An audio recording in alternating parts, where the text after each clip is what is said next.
অনেকগুলো দল থাকলেও একটা দল পারবে, সেটার নাম বাংলাদেশ জামাত ইসলাম। কেন পারবে? আমাদের দলের মধ্যে কোনো দুর্নীতি নাই, দুর্নীতির কোনো আশ্রয় প্রশ্রয় জামাত ইসলামীতে নাই। জামাত ইসলামের কোন নেতা একজন গোটা বাংলাদেশে একজন কেউ দেখাতে পারবেন না যারা গাঁজা খায়, ফেন্সিডিল খায়, ইয়াবা খায়। নারে তাকবীর আল্লাহু আকবার, নারে তাকবীর। আহলাল কুরআন ওয়াত্তাকাউ লাফাতাহনা আলাইহিম বারাকাতিম মিনাস সামাই ওয়াল আরদ। আমানতু বিল্লাহ। বাংলাদেশ জামাত ইসলামী ২ নং ভেন্ডাবাড়ি ইউনিয়নের ৮ নম্বর ওয়ার্ডে চেতনাপাড়ায় আজকের এই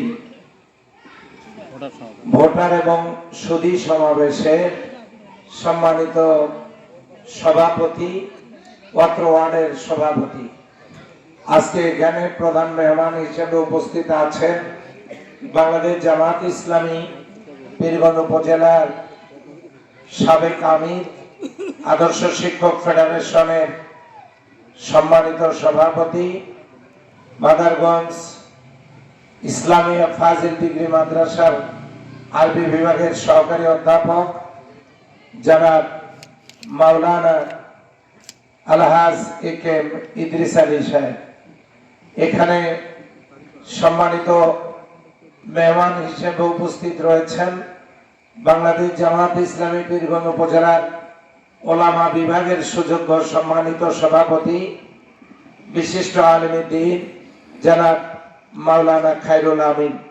উপস্থিত রয়েছেন ২ নং ভেন্ডাবাড়ি ইউনিয়নের সম্মানিত সভাপতি জনাব আমাদের প্রিয় ভাই জনাব ফরহাদ আহমেদ, ডাক্তার ফরহাদ আহমেদ মমিন ভাই। আজকে আমি সকাল থেকে ১ নম্বর ইউনিয়ন সফরে আছি, এখনো আমার ১ নম্বর ইউনিয়নের প্রোগ্রাম বাকি রয়েছে। আমি মাঝখান থেকে এখানে একটু এসেছি। আমার সাথে আমার গাড়িতেই আছেন, আমার সঙ্গে এসেছেন ১ নং ইউনিয়নের সুযোগ্য সম্মানিত সভাপতি, আমাদের জনপ্রিয় ব্যক্তিত্ব জনাব আব্দুল হাই ভাই। এখানে উপস্থিত রয়েছেন অত্র ইউনিয়নের সম্মানিত নেতৃবৃন্দ, বিভিন্ন বিভাগের সম্মানিত ভাইরা এবং পর্দার অন্তরালের আমার মা এবং বোনেরা, সংগ্রামী ভাই সব, আমি সকলকে সশ্রদ্ধ সালাম, অভিনন্দন জ্ঞাপন করছি আরো একবার। আসসালামু আলাইকুম ওয়া রাহমাতুল্লাহি ওয়া বারাকাতুহু। আল্লাহ তাআলার দরবারে লাখো কোটি শুকরিয়া আদা করছি। আল্লাহ তাআলা আমাকে আজকে এখানে আসার তৌফিক এনায়েত করেছেন, এই জন্য পড়ছি আলহামদুলিল্লাহ। বিগত দিনে কেন পারিনি, আসতে চেয়েও কেন পারিনি। আমার রংপুরে একটা গুরুত্বপূর্ণ প্রোগ্রাম ছিল। আপনারা জানেন যে ঊর্ধ্বতন কোনো প্রোগ্রাম থাকলে নিচের প্রোগ্রামগুলো বাতিল হয়ে যায়। আমাদের জীবনটা কেমন, এই পীরগঞ্জে যত মানুষ বসবাস করে প্রায় ১,২০,০০০-এর মতো বাড়ি। আমরা যদি এই বাড়িগুলোতে যাই তাহলে আমাদের মাত্র সময় লাগবে ৬-৭ বছর। আচ্ছা, এরপরে এই পীরগঞ্জে ৭শত শিক্ষা প্রতিষ্ঠান। আমরা যদি প্রতিষ্ঠানগুলোতে যাই আমাদের সময় লাগবে মাত্র ১.৫ বছর। পীরগঞ্জে ৩০৮টা গ্রাম, এক একটা গ্রামের ২-৩টে করে পাড়া। ৩০৮টার সাথে আরো দ্বিগুণ যদি যোগ করি, ৩ তিরিকে ৯০০, ৩ ৮টে ২৪, ৯২৪টে গ্রাম পাড়া ঘুরতে আমাদের সময় লাগবে মাত্র ৩ বছর। তো এরপরে আপনারা জানেন যে এই শিক্ষা প্রতিষ্ঠান, পাড়া, গ্রাম, এরপরে আমাদের এই যে বাড়িগুলো ১৪০টা ওয়ার্ড, এক একটা ওয়ার্ডের অধীনে ২-৩টে করে গ্রাম, তার সাথে আবার ৪-৫টা করে পাড়া। এগুলো ঘুরতে কি পরিমাণ সময়ের প্রয়োজন এটা আপনারা চিন্তা করলেই বুঝতে পারবেন। সেই সাথে একটা মানুষের নামাজ, চাকরি, ঘুম, এরপরে ঘুমেরটা না হয় বাদেই দিলাম, জেগেই না হয় থাকলাম, তারপরে খাই দাই, ইবাদত বন্দিগি, জরুরি হাজত, এই কাজগুলো তো আছে, তাই নয় কি? ফজরের পর থেকে নিয়ে কখনো জানা মতে কখনো 12টার আগে বিছানায় যাওয়ার সুযোগ হয়েছে, কতদিন আগে এটা মনে নাই। তো সে কারণে আল্লাহ তাআলা আমাদেরকে যে সুস্থ রেখেছেন, এজন্য আলহামদুলিল্লাহ। এখনো এখন থেকে প্রোগ্রাম আছে, এখনো 4টা, এটা শেষ করার পরেও আছে 4টা। তো সেই জন্য আমরা শুধু রংপুরে একটা প্রোগ্রামের কারণে আমি বিগত দিনে আসতে পারি নাই। আপনারা এখানে আজকের মিটিংই ছিলেন, এই সিএফ থেকে ওঠার পরে এখনো অনেকেই ঘুরে আসেন না।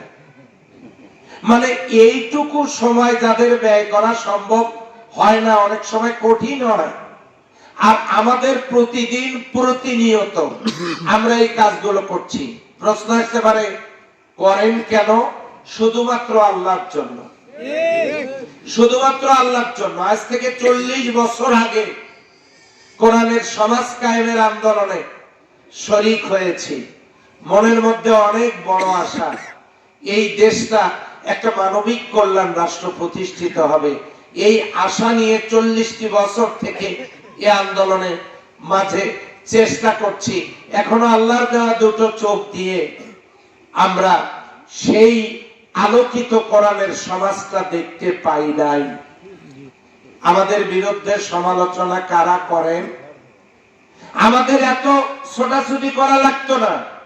অতীতে যারা রাষ্ট্র ক্ষমতায় ছিলেন, যে সব মার্কাওয়ালারা, মার্কার নাম আমি নিতে চাই না, কেউ ছিলেন 4 বার, কেউ গেছেন 5 বার, কেউ গেছেন 2 বার।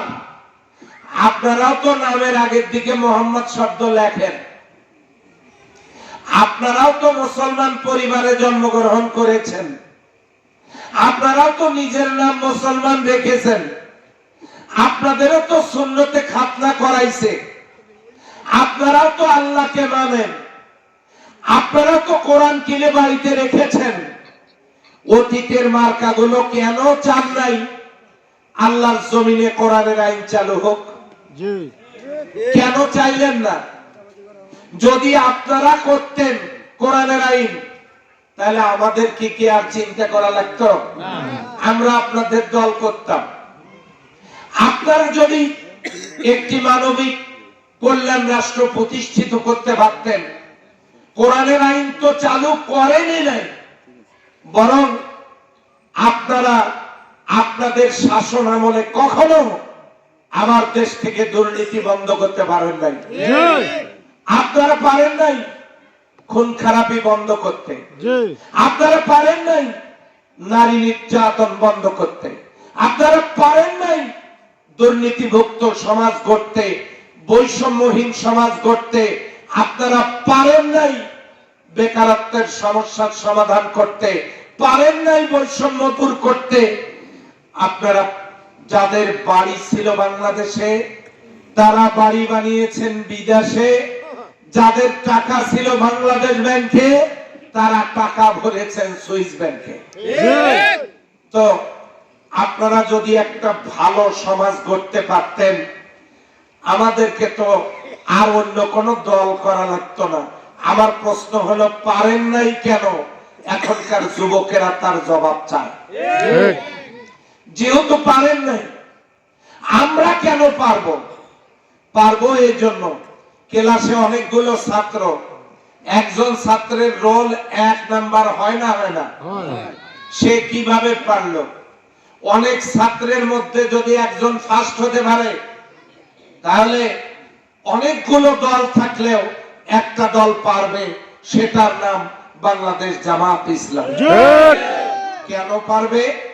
আমাদের দলের মধ্যে কোনো দুর্নীতি নাই, দুর্নীতির কোনো আশ্রয় প্রশ্রয় জামাত ইসলামীতে নাই। জামাত ইসলামের কোন নেতা একজন গোটা বাংলাদেশে একজন কেউ দেখাতে পারবেন না যারা গাঁজা খায়, ফেন্সিডিল খায়, ইয়াবা খায়, যারা ড্রাগ এফেক্টেড, এমন একজন নেতা গোটা বাংলাদেশে কেউ দেখাতে পারবেন না। জামাত ইসলামের একজন নেতা খুঁজে পাবেন না যারা বেনামাজি।